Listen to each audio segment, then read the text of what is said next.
Oussama Ben Laden, l'homme le plus recherché du monde. Non seulement il a mené une attaque dévastatrice contre la patrie américaine, mais il a réussi à éviter d'être capturé et à survivre pendant une décennie. Que s'est-il passé et comment ce terroriste notoire a-t-il pu échapper à la justice pendant si longtemps? Il s'avère que la réponse remonte à bien avant les horribles attaques. Né en Arabie Saoudite, Ben Laden n'était pas un opprimé devenu terroriste. Il a grandi dans le luxe en tant que fils d'un milliardaire du secteur des bâtiments et travaux publics. Alors, comment s'est-il radicalisé?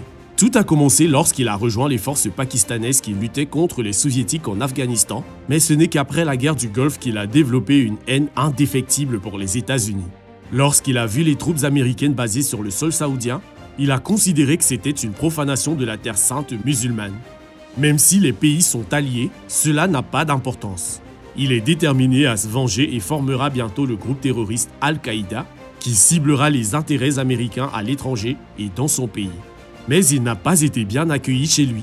Son radicalisme lui a valu d'être expulsé d'Arabie Saoudite et de perdre sa citoyenneté, si bien qu'il est devenu un apatride cherchant à se cacher dans tout pays soutenant sa cause. Son premier attentat a eu lieu au Yémen en 1992, où son équipe a bombardé un hôtel rempli de troupes américaines. La bombe a explosé prématurément, tuant 2 civils dans le parking. Un an plus tard, le World Trade Center à New York était touché par une bombe dans le parking, tuant 6 personnes. Bien que l'implication de Ben Laden n'ait jamais été prouvée, le cerveau de l'attaque s'est entraîné dans les camps d'Al-Qaïda. Et 2 ans plus tard, une voiture piégée explose sur une base militaire en Arabie Saoudite, tuant 7 personnes, dont 5 Américains.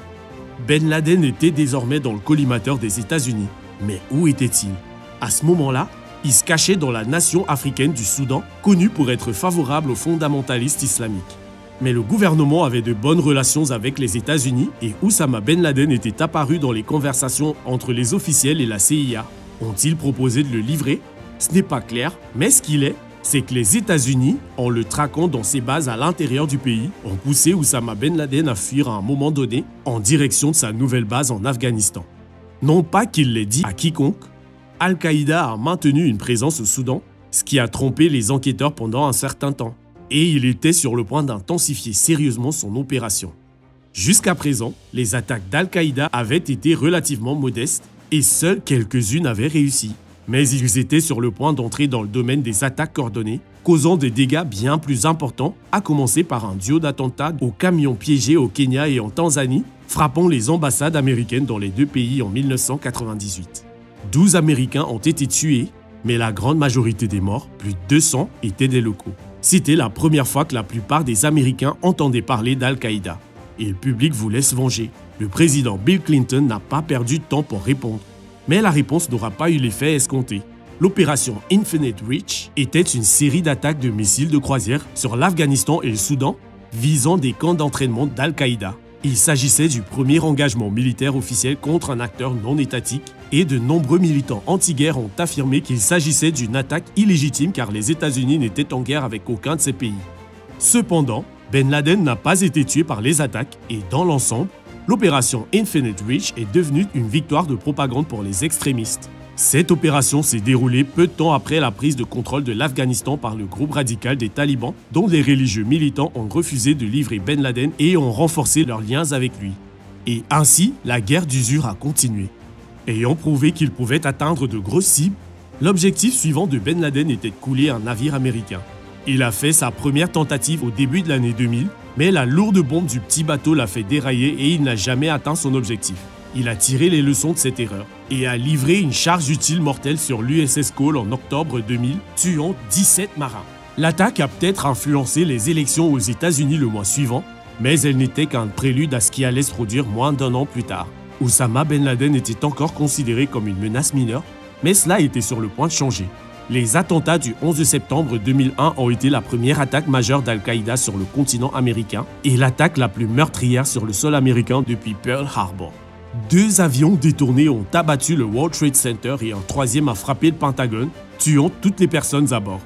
Un 4e avion s'est écrasé dans un champ en Pennsylvanie et il a été révélé plus tard que le 4e avion était destiné à frapper le Capitole américain.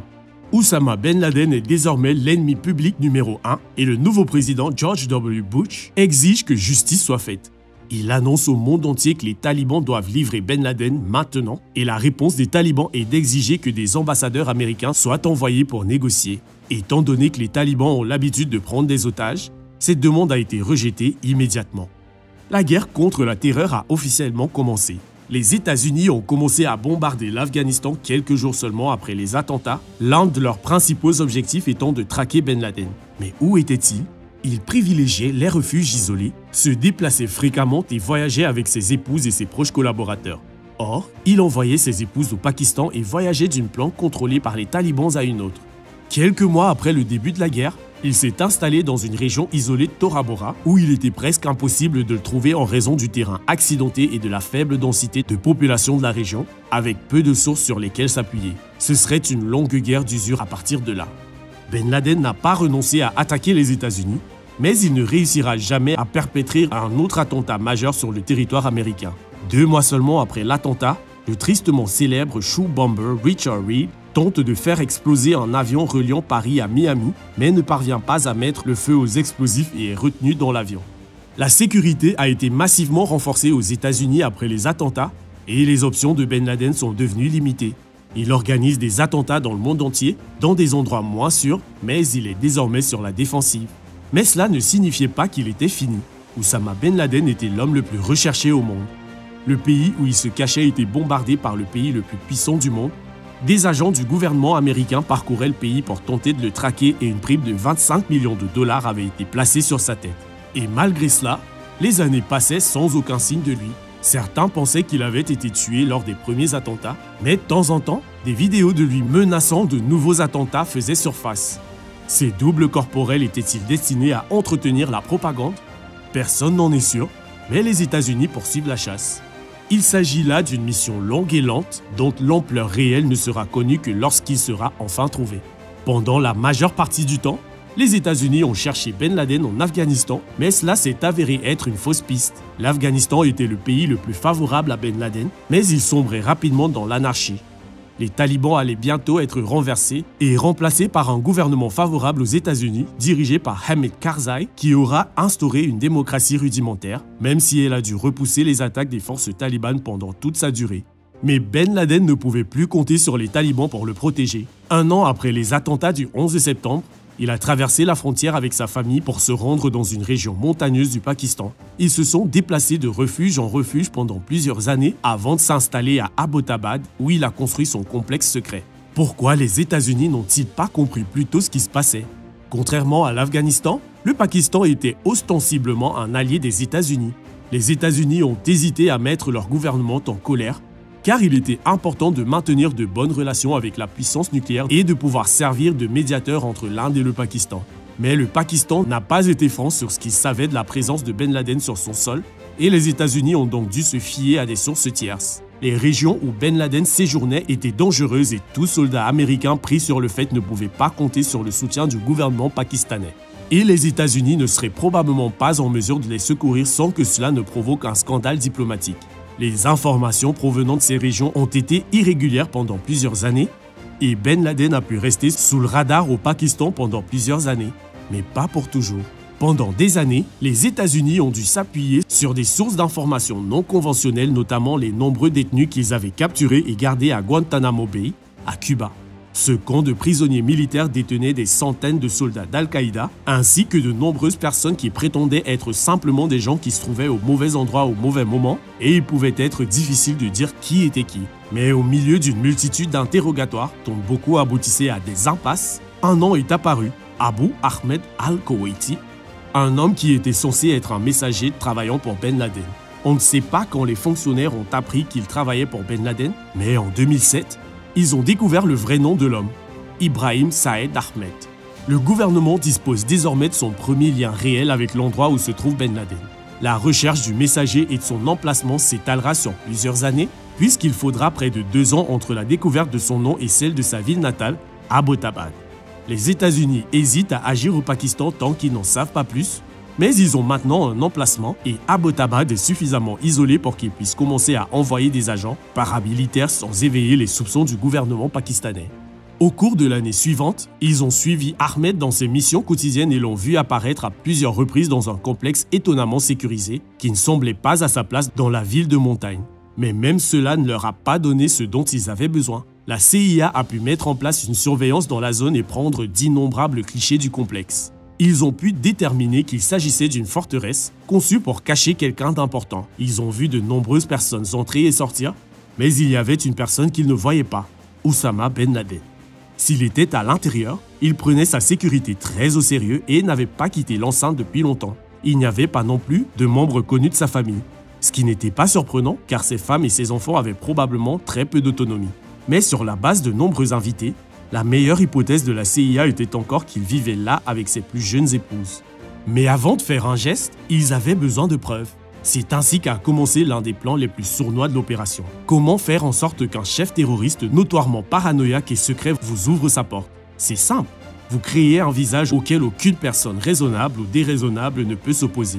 Les États-Unis ont recruté le docteur Shakil Afridi pour s'approcher du complexe en prétendant qu'il menait une campagne de vaccination. Avec l'aide de quelques infirmières, ils ont pu accéder au complexe pour vacciner les enfants et également prélever des échantillons d'ADN susceptibles d'identifier des membres du clan Ben Laden. On ne sait pas si l'ADN est parvenu jusqu'aux États-Unis et a fourni la dernière pièce du puzzle, mais lorsque le rôle du docteur Afridi dans la chasse à l'homme a été révélé, il est devenu l'un des hommes les plus recherchés au Pakistan. Aucune bonne action ne reste impunie. Il ne restait plus qu'à repérer l'endroit. Le complexe était massif, situé sur un terrain environ 8 fois plus grand que les plus grandes maisons d'Abbottabad. La maison n'était pas très grande, mais la sécurité l'a multipliée. Entourée de murs en béton pouvant atteindre 18 pieds de large et surmontés de fils barbelés, la seule façon d'entrer était de passer par des portes de sécurité et il n'y avait aucun moyen d'espionner numériquement le complexe car il n'y avait pas de service internet ou téléphonique sur la base. Ceux qui espéraient que Ben Laden pirate une connexion Wi-Fi non sécurisée allaient être déçus. Le balcon du 3e étage était protégé des regards par un mur supplémentaire de 2 mètres de haut, et même les ordures ne quittaient pas le complexe, les résidents les enterraient régulièrement. L'enceinte était prête pour la guerre, et c'est ce qu'elle allait devenir. Mais à la maison, c'était une toute autre histoire. Si Oussama Ben Laden était l'ennemi public numéro 1 après les attentats du 11 septembre 2001, il a rapidement disparu des gros titres. George W. Bush, qui s'était juré de capturer Ben Laden mort ou vif, s'est vite laissé distraire et a lancé une guerre pour déloger le dictateur Saddam Hussein en Irak. Il est réélu, mais la seconde moitié de sa présidence sera marquée par l'augmentation des pertes en Irak, un ouragan dévastateur et une terrible crise financière en 2008. À ce moment-là, Ben Laden avait en grande partie disparu et peu de gens considéraient la chasse à cet homme comme une priorité absolue. Bush sera remplacé par le libéral Barack Obama en 2009 et ce dernier a promis de se désengager de l'Irak et de se concentrer davantage sur les affaires intérieures. Lui aussi a connu une présidence difficile et sa réélection était considérée comme douteuse après la défaite de son parti lors des élections de mi-mandat 2010. Et à ce moment-là, beaucoup de gens ne savaient même pas si Ben Laden était vivant ou mort. Les États-Unis n'ont jamais abandonné la chasse, mais celle-ci s'est déroulée en grande partie loin des regards indiscrets. De nombreuses personnes ont d'abord supposé que Ben Laden était mort lors des premiers attentats ou qu'il était mort de maladie au cours des années qui ont suivi, mais il n'y avait aucune preuve dans un sens ou dans l'autre. Un livre publié en 2005, dans lequel sont interviewés les détenus d'Al-Qaïda, révèle qu'il s'est échappé de Tora Bora pour se rendre au Pakistan, mais les rapports indiquant qu'il souffrait d'un grave problème rénal ont donné l'impression qu'il était peut-être mort tranquillement, loin des yeux du public. Les États-Unis n'ont jamais cru publiquement aux rumeurs, maintenant qu'il était une menace, mais l'absence de nouvelles informations a fait que le public a commencé à se désintéresser de lui. Et à un moment donné, il est passé du statut de leader terroriste à celui de croque-mitaine aux yeux de beaucoup de gens. Pour la plupart des gens, le seul lien qu'ils ont eu avec Oussama Ben Laden pendant ces années était des articles de journaux mal informés. Certains étaient des rapports crédibles sur l'endroit où il pourrait se cacher. D'autres affirmaient qu'il était mort ou qu'il avait changé d'identité. Certains prétendaient même qu'il se cachait à Los Angeles avec Elvis et Bad Boy. Et comme les attaques contre le territoire américain ont cessé et que tout le monde s'est habitué à passer par les détecteurs de métaux et à enlever ses chaussures dans les aéroports, il a commencé à apparaître moins comme une menace et plus comme un personnage du passé. Le gouvernement a cessé de donner des nouvelles au public et la plupart des gens ont supposé que nous ne saurions jamais la vérité sur ce qui lui est arrivé. C'est pourquoi tout le monde a été surpris lorsque la question de Ben Laden est revenue sur le devant de la scène médiatique. Au cours des années qui ont précédé 2011, la CIA a jalonné un endroit à Abbottabad et a utilisé des informateurs et la technologie pour apprendre tout ce qu'elle pouvait sur le complexe. Elle a notamment utilisé un drone pour cartographier chaque élément de la maison, afin que l'équipe envoyée sur place soit aussi bien informée que possible. Ils ont également utilisé des logiciels d'espionnage et des dispositifs de repérage avancés pour capter tous les signaux des téléphones portables dans les environs immédiats, même si le complexe lui-même ne disposait d'aucune technologie. Ironiquement, la taille et la sécurité du complexe ont peut-être joué contre Ben Laden car il était si grand qu'il pouvait être observé sous de multiples angles. Et après des années de collecte de renseignements, une décision a été prise. La CIA et les organisations connexes ont transmis leurs renseignements au président et Barack Obama a dû prendre la décision la plus importante de sa carrière. Le conseiller de la Maison-Blanche en matière de lutte contre le terrorisme, John Brennan, et le directeur de la CIA, Leon Panetta, ont été fortement impliqués dans la planification et ont conçu l'opération Neptune Spear comme une opération de type tuer ou capturer. Les États-Unis avaient pour politique de ne pas tuer un ennemi qui se rendait, quelle que soit la quantité de sang qu'il avait sur les mains. Mais personne ne s'attendait à ce que Ben Laden se rende et tout ce qui a entouré l'opération était basé sur cette hypothèse. Cela semble être une décision facile à prendre, pas tout à fait. Le vice-amiral William McRaven, commandant du commandement des opérations spéciales conjointes, a été l'un des premiers à être informé de la mission après le président. Vétéran des opérations spéciales, il a estimé qu'une équipe de commandos serait la mieux équipée pour éliminer Oussama Ben Laden. Un bombardement ne garantirait pas une mort certaine et le corps de Ben Laden ne pourrait jamais être identifié. De plus, s'il y avait des victimes civiles, cela pourrait être considéré comme un acte de guerre contre le Pakistan. Mais c'était aussi le plus grand défi à relever, comment gérer les relations avec le Pakistan. Personne ne savait à quel point le gouvernement pakistanais était étroitement lié au chef d'Al-Qaïda. Si le gouvernement américain leur transmettait les informations et demandait une opération conjointe, ils pourraient obtenir leur homme, ou le Pakistan pourrait mettre le chef terroriste sur la piste et le laisser disparaître une fois de plus. Ils ont décidé d'y aller seuls. Le président Obama a rencontré le Conseil national de sécurité pour mettre au point les détails du plan. Écartant rapidement l'opération conjointe, Obama hésite à envoyer une équipe américaine en danger. Il semble d'abord favoriser une mission de bombardement, mais la CIA a déclaré qu'elle n'était pas certaine qu'il n'y avait pas de bunker souterrain sur la base. Cela signifiait qu'une mission de bombardement pourrait ne pas faire l'affaire, et avec peu de moyens de mener des recherches post-mission, la vérité pourrait ne jamais être révélée. Les bombes assez puissantes pour détruire un bunker souterrain causeraient des dommages collatéraux. Ce plan a donc été mis en attente, et McRaven a été chargé de développer un plan infaillible pour un raid commando. Et cela tomberait sur les meilleurs des meilleurs. Les Navy SEALs choisis pour la mission faisaient partie des soldats d'élite de l'armée américaine, la plupart ayant été déployés 10 fois ou plus en Afghanistan et possédant des compétences telles que l'infiltration aux frontières et la connaissance des langues étrangères. Ils ont été emmenés sans être informés des détails de la mission et ont participé à des répétitions du raid dans des enceintes d'essai construites en plusieurs endroits. Quelle que soit la mission, elle était suffisamment importante pour que le gouvernement construise une installation massive uniquement pour s'y entraîner. Quand on leur a dit que le gouvernement avait trouvé Oussama Ben Laden et que c'était leur travail de le faire tomber, apparemment aucun d'eux n'a éclaté de joie. Maintenant qu'ils connaissaient la mission, ils allaient être briefés sur les derniers détails du raid. Ils seront transportés par des hélicoptères conçus pour être silencieux et presque invisibles au radar. Les États-Unis ont fourni une grande partie de l'équipement militaire pakistanais et formé leurs soldats, de sorte qu'ils connaissaient leurs capacités et savent comment les contourner. Ils sont convaincus de pouvoir les contrer en cas d'attaque. Mais l'objectif était que le Pakistan ne sache rien du raid avant qu'il ne soit terminé. Si Ben Laden se rendait, il serait détenu dans une base aérienne voisine, mais c'était peu probable. Et les SEALs ont été informés que s'ils étaient capturés, le gouvernement négocierait leur libération, mais qu'il ne pourrait pas envoyer une mission de sauvetage. Maintenant, tout dépendait d'un seul homme. Ce raid était-il trop risqué? Le président était-il vraiment prêt à envoyer une équipe de Navy SEALs derrière les lignes ennemies pour ce qui serait probablement une mission d'assassinat? Si la mission réussissait, ce serait le plus grand coup de politique étrangère de l'administration. Mais si elle échouait, la présidence de Barack Obama serait pratiquement terminée. Pendant ce temps, l'état-major militaire mettait la dernière main au plan, notamment en ajoutant un détachement supplémentaire d'hélicoptères qui pourrait aider l'équipe à se frayer un chemin s'ils étaient acculés. Finalement, le président a examiné le plan et a donné son feu vert à la mission qui pourrait enfin débarrasser les États-Unis de leur ennemi de longue date. Elle était maintenant entre les mains des SEALs. Tandis que les équipes s'envolaient vers Abbottabad, Le président et les membres les plus proches de son équipe se sont retirés dans la salle de crise pour suivre le raid sur des caméras en circuit fermé. Une douzaine de SEALs se dirigeaient vers le complexe et leur commandement a été transféré à la CIA pour la mission, afin que les soldats américains ne soient techniquement pas contrôlés par l'armée américaine sur le sol pakistanais. Ils seraient épaulés par 67 commandos supplémentaires et un chien de travail militaire. Un Malinois belge nommé Cairo qui traquerait toute personne s'échappant du complexe et alerterait les SEALs de toute présence militaire pakistanaise, ce qui en fait un très bon chien. Il était temps. Les deux hélicoptères Black Hawk étaient accompagnés de plus gros hélicoptères Chinook qui restaient en retrait au cas où il serait nécessaire. Le premier hélicoptère devait survoler la cour pendant que son équipe descendait au sol, tandis que l'autre devait contourner le périmètre et déployer le reste de l'équipe, le chien et l'interprète. Mais alors qu'il s'approchait, l'un des hélicoptères a été touché par un flux d'air dangereux qui l'a fait tournoyer et l'a endommagé. Le pilote a pu éviter le crash, atterrissant avec quelques dégâts mais sans faire de blessés ni alerter la sécurité.